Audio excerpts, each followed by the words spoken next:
Praise the Lord. దేవునికి మహిమ కలుగునగాక. The best wishes to you and your family members in the name of God.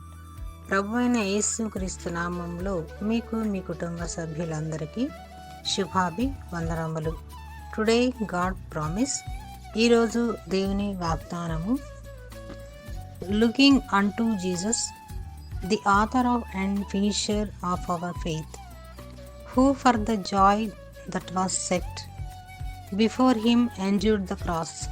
Hebrews 12th chapter 2nd verses. యేసు వైపు చూచుచు మన ఎదుట ఉంచబడిన పరుగు పందెములో ఓపికతో పరిగెత్తుదము.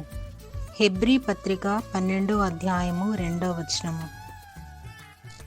క్రీస్తునందు ప్రియ సహోదరి సహోదరులారా, మన జీవితాలలో ఎన్నో సమస్యలు, అవమానాలు, నిందలు, ఒడిదుడుకులు వస్తూ ఉంటాయి. మనమేం చేస్తామో మనుషులను ఆశ్రయిస్తాము. కానీ ఈరోజు దేవుడు మనతో మాట్లాడుతున్న మాట ఏంటి అంటే, దేవుని వైపు మాత్రమే చూడండి అంటున్నాడు. మనము దావీదు గారిని చూసుకున్నట్లయితే ఆయన జీవితంలో ఎన్నో శోధనలు, ఎన్నో వేదన, బాధ, తరుమబడ్డము, నిందలు, అవమానాలు, మరి సౌలు ద్వారా ఎన్నో రకాలుగా ఆయన ఇబ్బందులు పడ్డాడు. కానీ ఆయన ఎక్కడ కూడా మనుషుల్ని ఆశ్రయించలేదు, కానీ దేవుని వైపు మాత్రమే చూశాడని మనము గమనించాలి. మరి గొలియాతుని చంపడానికి పెద్ద పెద్ద వాళ్ళందరూ భయపడ్డారు. కానీ దావీదు చిన్నవాడైనప్పటికీ ఆ ఒడిసెలతో మరి రాళ్ళు తీసుకున్నాడు. ఆ రాయి ద్వారానే అంత పెద్ద గొలియాతుని దావీదు చంపగలిగాడు. అంటే ఆయన భయపడలేదు, దేవుని ఆశ్రయించాడు, దేవుని యందు నమ్మకం ఉంచాడు, విశ్వాసం ఉంచాడు. దేవుడు నా పక్షాన ఉన్నాడు, నాకు తోడుగా ఉన్నాడని దృఢ సంకల్పాన్ని ఆయన దావీదు గారు కలిగి ఉన్నాడు. అలాగే మన జీవితాల్లో కూడా ఎన్నో భయంకరమైన పరిస్థితులు ఎదురవుతూ ఉన్నప్పటికీ కూడా మనము ఎవరి వైపు చూడాలంటే దేవుని వైపు చూస్తే దేవుడు మనకి విజయం ఇస్తాడని మనకి వాగ్దానం తెలియజేస్తుంది అన్నమాట.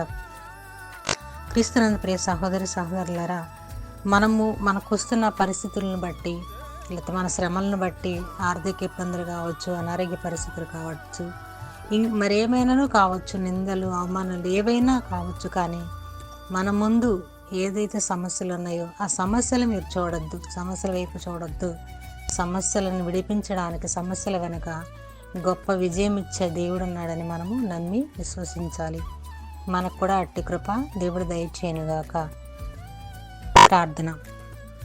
ప్రేమ నమ్మకమైన కరుణామయుడ, నీకు వందనాలు, స్తోత్రాలు. యేసువైపు చూచు మన ఎదుట ఉంచబడిన పరుగు పందెంలో ఓపికగా పరిగెత్తుదని వాగ్దానంతో మాట్లాడావు.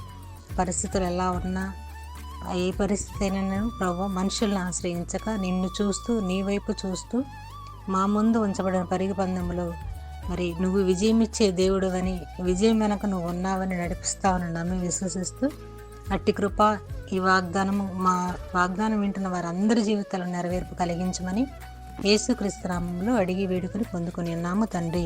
ఆమెన్.